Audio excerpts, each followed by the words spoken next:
कौसल्या सुप्रजा रामपूर्वा सन्ध्या प्रवर्तते। उत्तिष्ठ नरशार्दूल कर्तव्यं दैवमात्मिकम्। कौसल्या सुप्रजा रामपूर्वा सन्ध्या प्रवर्तते। उत्तिष्ठ नरशार्दूल कर्तव्यं दैवमात्मिकम्। उत्तिष्ठोत्तिष्ठ गोविन्द उत्तिष्ठ गरुडध्वज। उत्तिष्ठ कमलाकान्त त्रैलोक्यं मङ्गलं कुरु। मातः समस्तजगतां मधुकैटभारेः वक्षो विहारिणि मनोहर दिव्यमूर्ते। श्रीस्वामि निःश्रित जनप्रियदानशीले श्रीवेङ्कटेश दयिते तव सुप्रभातम्। तव सुप्रभातमरविन्दलोचने भवतु प्रसन्नमुखचन्द्रमण्डले। विधिशङ्करेन्द्रवनिताभिरर्चिते वृषशैलनाथदयिते दयानिधे। अत्र्यादिसप्तऋषयः समुपास्य सन्ध्या आकाशसिन्धुकमलानि मनोहराणि। आदाय पादयुगमर्चयितुं प्रपन्नाः शेषाद्रिशेखर विभो तव सुप्रभातम्। पञ्चाननाब्ज भव षण्मुखवासवाद्याः त्रैविक्रमादिचरितं विबुधास्तु वन्दी। भाषापतिः पठति वासरशुद्धिमारात् शेषाद्रिशेखर विभो तव सुप्रभातम्। ईषत्प्रफुल्लसरसीरुहनारिकेलफूगद्रुमादिसुमनोहरपालिकानाम् आवादिमन्दमनिलः सह दिव्यगन्धैः शेषाद्रिशेखर विभो तव सुप्रभातम्। उन्मील्यनेत्रयुगमुत्तमपञ्जरस्ताः पात्रावशिष्टकदलीफलपायसानि भुक्त्वा सलीलमतकेलिसुखाः पठन्ति शेषाद्रिशेखर विभो तव सुप्रभातम्। तन्त्री प्रकर्ष मधुरस्वनया विपञ्च गायत्यनन्तचरितं तव नारदोऽपि। भाषा समग्रमसकृत्करसाररम्यम् शेषाद्रिशेखर विभो तव सुप्रभातम्। भृङ्गावली च मकरन्दरसानुविद्धझङ्कारगीतनिनदैः सह सेवनाय निर्यात्युपान्तसरसी कमलोदरेभ्यः शेषाद्रिशेखर विभो तव सुप्रभातम्। योषागणेन वरदग्निविमध्यमाने घोषालयेषु दधिमन्थनतीव्रघोषाः रोषात् कलिं विदधते ककुभश्च कुम्भाः शेषाद्रिशेखर विभो तव सुप्रभातम्। पद्मेशमित्रशतपत्रकतालिवर्गाः हर्तुं श्रियं कुवलयस्य निजाङ्गलक्ष्म्या घेरे निनादमिव बिभ्रति तीव्रनादम् शेषाद्रिशेखर विभो तव सुप्रभातम्। श्रीमन्नभीष्टवरदाखिललोकबन्धो श्री श्रीनिवास जगदेकदयैकसिन्धो श्रीदेवतागृहभुजान्तर दिव्यमूर्ते श्रीवेङ्कटाचलपते तव सुप्रभातम्। श्रीमन्नभीष्टवरदाखिललोकबन्धो श्री श्रीनिवास जगदेकदयैकसिन्धो श्रीदेवतागृहभुजान्तरदिव्यमूर्ते श्रीवेङ्कटाचलपते तव सुप्रभातम्। श्रीस्वामी पुष्करिणिकाप्लवनिर्मलाङ्गाः श्रेयोतिनो हरविरिञ्च सनन्दनाद्याः द्वारे वसन्ति वरवेत्र हतोत्तमाङ्गाः श्रीवेङ्कटाचलपते तव सुप्रभातम्। श्रीशेषशैलगरुडाचलवेङ्कटाद्रिनारायणाद्रिवृषभाद्रिवृषाद्रिमुख्या आख्यां त्वदीयवसतेरनिशं वदन्ति श्रीवेङ्कटाचलपते तव सुप्रभातम्। सेवापराशिवसुरेश कृशानुधर्मरक्षोऽम्बुनाथ पवमानधनादिनाथाः भद्राञ्जलिप्रविलसन्निजशीर्षदेशाः श्रीवेङ्कटाचलपते तव सुप्रभातम्। धाटेषु ते विहगराज मृगाधिराज नागाधिराज गजराज हयाधिराजाः स्वस्वाधिकारमहिमाधिकमर्दयन्ते श्रीवेङ्कटाचलपते तव सुप्रभातम्। सूर्येन्दुभौमबुधवाक्पतिकाव्यसौरिस्वर्भानुकेतुदिविषत्परिषत्प्रधानाः त्वद्दासदासचरमावदिदासदासाः श्रीवेङ्कटाचलपते तव सुप्रभातम्। त्वत्पादधूलिभरितस्फुरितोत्तमाङ्गाः स्वर्गापवर्गनिरपेक्षनिजान्तरङ्गाः कल्पागमाकलनयाकुलतां लभन्ते श्रीवेङ्कटाचलपते तव सुप्रभातम्।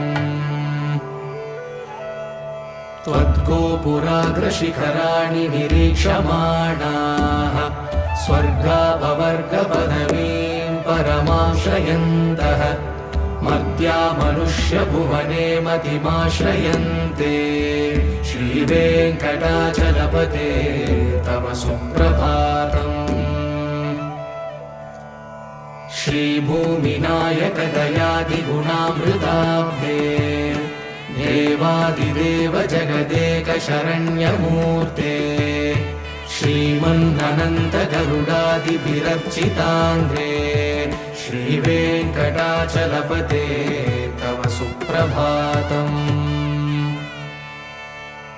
श्रीपद्मनाभपुरुषोत्तमवासुदेव वैकुण्ठमाधव जनार्दन चक्रपाणे श्रीवत्सचिह्न शरणागत पारिजात श्रीवेङ्कटाचलपते तव सुप्रभातम्। कन्दर्पदर्पहर सुन्दर दिव्यमूर्ते कान्ताकुचाम्बुरुह कुट्मललोलदृष्टे कल्याण निर्मल गुणाकर दिव्यकीर्ते श्रीवेङ्कटाचलपते तव सुप्रभातम्। नीलाकृते कमठकोल नृसिंहवर्णिन् स्वामिन् परश्वत तपोधन रामचन्द्र शेषांश रामय गुणन्दन कल्किरूप श्रीवेङ्कटाचलपते तव सुप्रभातम्। येलालवङ्गगनसार सुगन्धितीर्थम् दिव्यं वियत्सरिति हेमघटेषु पूर्णम् धृत्वा द्यवैदिकशिखामणयः प्रहृष्टाः तिष्ठन्ति वेङ्कटपते तव सुप्रभातम्। भास्वानुदेति विकचानि सरोरुहाणि सम्पूरयन्ति निनदैः ककुभूषितानि विहङ्गाः श्रीवैष्णवा सततमर्थितमङ्गलास्ते नामाश्रयन्ति तव वेङ्कटसुप्रभातम् ब्रह्मादयः सुरवरासमहर्षयस्ते सन्तः सनन्दनमुखास्तव योगिवर्याः धामान्तिके तव हि मङ्गलवस्तुहस्ताः श्रीवेङ्कटाचलपते तव सुप्रभातम् लक्ष्मीनिवास निरवध्य गुणैकसिन्धो संसारसागरसमुत्तरणैकसेतो वेदान्तवेद्य निजवैभव भक्तभोग्य श्रीवेङ्कटाचलपते तव सुप्रभातम् लक्ष्मीनिवास निरवध्य गुणैकसिन्धो संसारसागरसमुत्तरणैकसेतो वेदान्तवेद्य निजवैभव भक्तभोग्य श्रीवेङ्कटाचलपते तव सुप्रभातम् इत्थं वृषाचलपतेरिह सुप्रभातम् ये मानवाः प्रतिदिनं पठितुं प्रवृत्ताः तेषां प्रभातसमये स्मृतिरङ्गभाजाम् प्रज्ञां परार्थसुलभां परमां प्रसूते इत्थं वृषाचलपतेरिह सुप्रभातम् ये मानवाः प्रतिदिनं पठितुं प्रवृत्ताः तेषां प्रभातसमये स्मृतिरङ्गभाजाम् प्रज्ञां परार्थसुलभां परमां प्रसूते कमलाकुचूषुककुङ्कुमतो नियतारुणितातुलनीलतनो कमलायतलोचनलोकपते विजयी भव वेङ्कटशैलपते कमलाकुचूषुककुङ्कुमतो नियतारुणितातुलनीलतनो कमलायतलोचनलोकपते विजयी भव वेङ्कटशैलपते सचतुर्मुख षण्मुख पञ्चमुख प्रमुखाखिल दैवतमौलिमणे शरणागत वत्सल सारनिधे परिपालय मां वृषशैलपते अतिवेलतया तव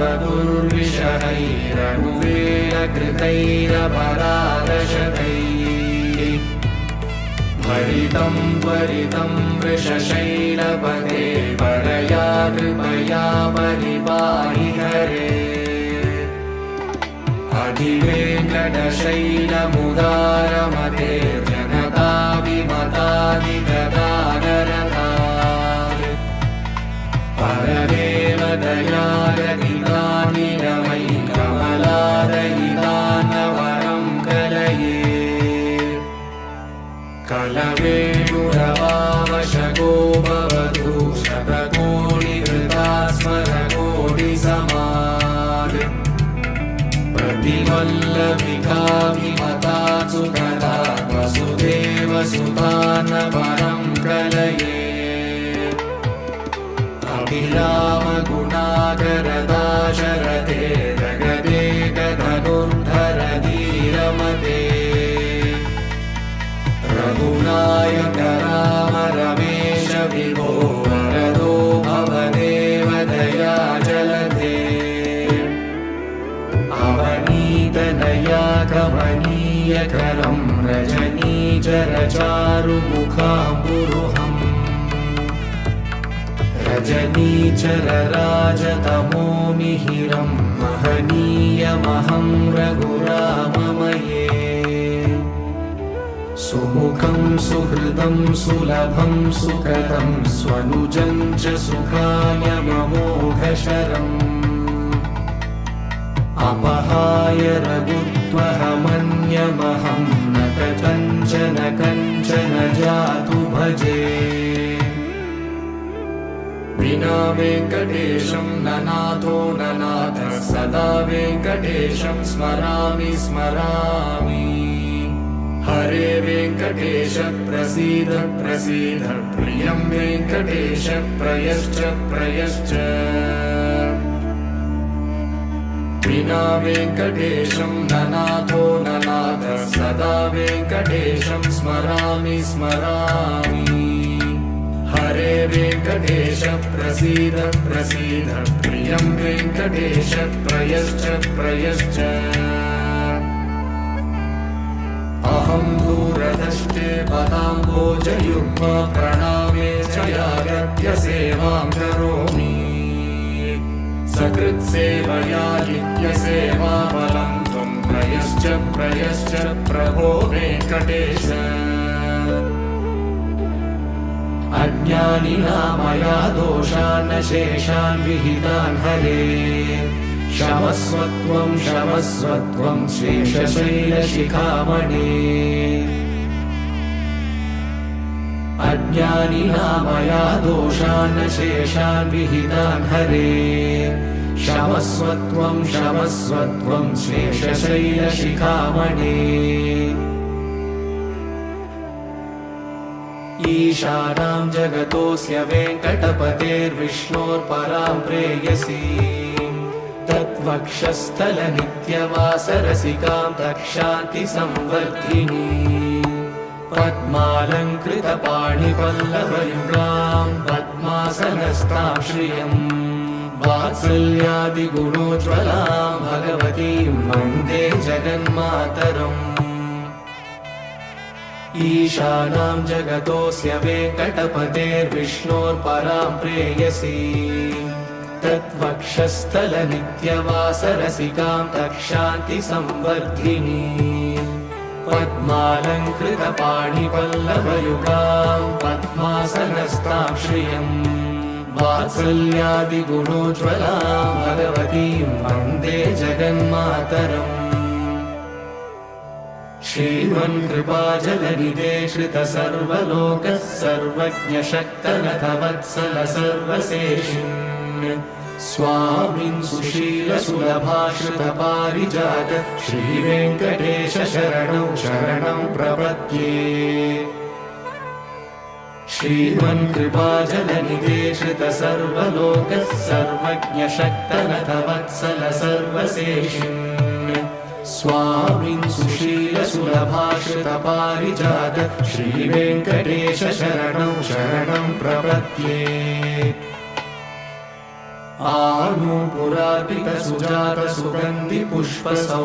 आनूपुरार्पितसुजातसुगन्धिपुष्पसौरभ्यसौरभकरौ समसन्निवेशौ सौम्यौ सदानुभवनेऽपि नवानुभाव्यौ श्रीवेङ्कटेश शरणं शरणं प्रपद्ये सद्यो विकासि समुदित्वरसान्द्रनागसौरभ्यनिर्भरसरोरुहसाम्यवार्ताम् सम्यक्षु साहसपदेषु विलेखयन्तौ श्रीवेङ्कटेश शरणौ शरणं प्रपद्ये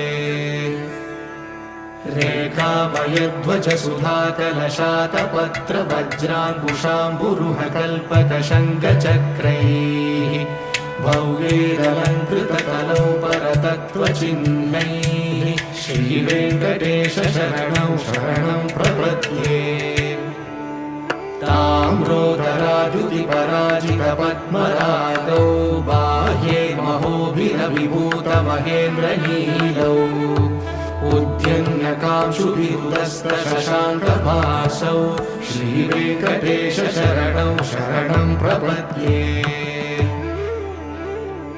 सप्रेमभीतिकमलाकरपल्लवाभ्यां संवाहनेऽपि सपदि क्लवमादधानौ कान्ता भवान् मनसगोचरसौ कुमार्यौ श्रीवेङ्कटेश शरणं शरणं प्रपद्ये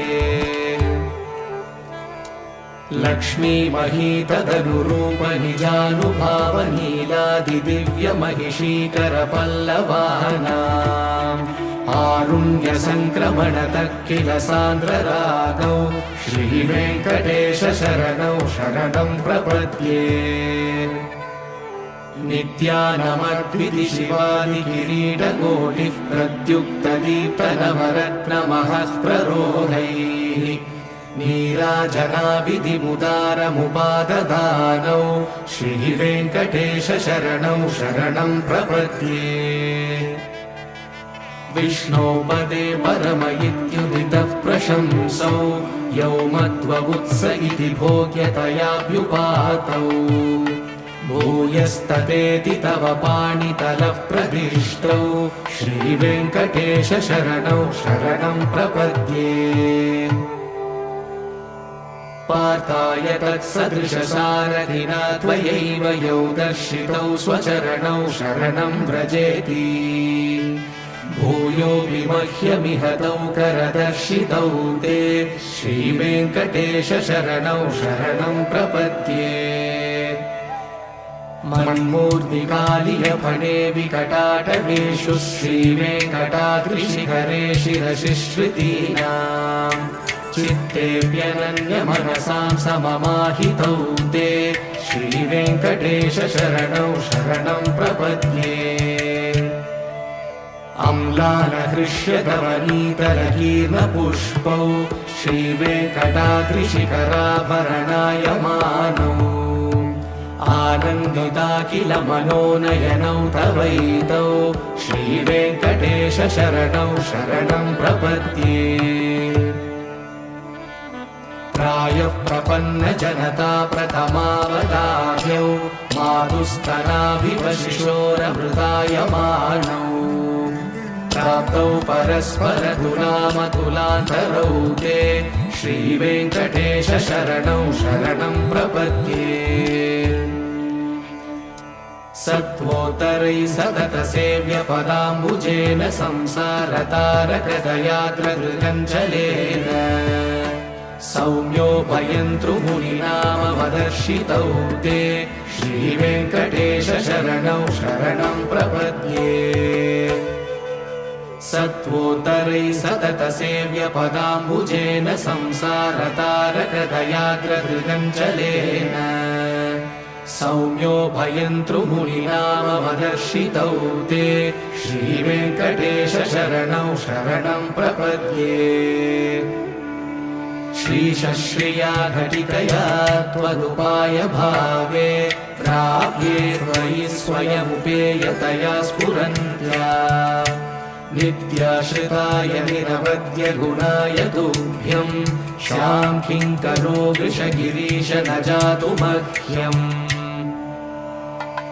श्रीशश्रिया घटिकया त्वदुपाय भावे प्राप्ये त्वयि स्वयमुपेयतया स्फुरन्त्या नित्याश्रिताय निरवद्य गुणाय तुभ्यं शां किङ्करो वृषगिरीश न जातु मह्यम् श्रियकान्ताय कल्याणनिलये निलयेऽर्तिना श्रीवेङ्कटनिवासाय श्रीनिवासाय मङ्गलम् श्रियकान्ताय कल्याणनिलये निलयेऽर्तिना श्रीवेङ्कटनिवासाय श्रीनिवासाय मङ्गलम् लक्ष्मी सविभ्रमालोकशुभ्रुविभ्रमचक्षुषे चक्षुषे सर्वलोकानां वेङ्कटेशाय मङ्गलम् श्रीवेङ्कटाद्रिशृङ्गाग्रमङ्गलाभरणाग्रये मङ्गलानां श्रीनिवासाय मङ्गलम् सर्वावयव सौन्दर्य सम्पदा सर्वचेतसा सदा सम्मोहनायास्तु वेङ्कटेशाय मङ्गलम् नित्याय निरवध्याय सत्यानन्दचिदात्मने सर्वान्तरात्मने श्रीमद्वेङ्कटेशाय मङ्गलम् स्वतः सर्वविदे सर्वशक्तये सर्वशेषिणे सुलभाय सुशीलाय वेङ्कटेशाय मङ्गलम् परस्मै ब्रह्मणे पूर्णकामाय परमात्मने प्रयुञ्जे परतत्त्वाय वेङ्कटेशाय मङ्गलम् आकालतत्त्वमश्रान्तमात्मनामनुपश्यता अतृप्यमृतरूपाय वेङ्कटेशाय मङ्गलम् प्रायस्वशरणौ पुंसां शरण्यत्वेन पाणिना कृपया दिशते श्रीमद्वेङ्कटेशाय मङ्गलम् दयामृततरङ्गिण्यास्तरङ्गैरिव शीतलैः अपाङ्गैः सिञ्चते विश्वं वेङ्कटेशाय मङ्गलम् सद्भूषाम्बरहेतीनां सुषमावहमूर्तये सर्वार्तिशमनायास्तु वेङ्कटेशाय मङ्गलम् श्रीवैकुण्ठविरक्ताय स्वामि पुष्करिणीतटे रमया रममाणाय वेङ्कटेशाय मङ्गलम् श्रीवैकुण्ठविरक्ताय स्वामि पुष्करिणीतटे रमया रममाणाय वेङ्कटेशाय मङ्गलम् श्रीमत्सुन्दरजामातृमुनिमानसवासिने सर्वलोकनिवासाय श्रीनिवासाय मङ्गलम् श्रीमत्सुन्दरजामातृमुनिमानसवासिने सर्वलोकनिवासाय श्रीनिवासाय मङ्गलम् शासनपरैः मध्वाचार्यपुरोगमैः सर्वैश्च पूर्वैराचार्यैः सत्कृतायास्तु मङ्गलम्।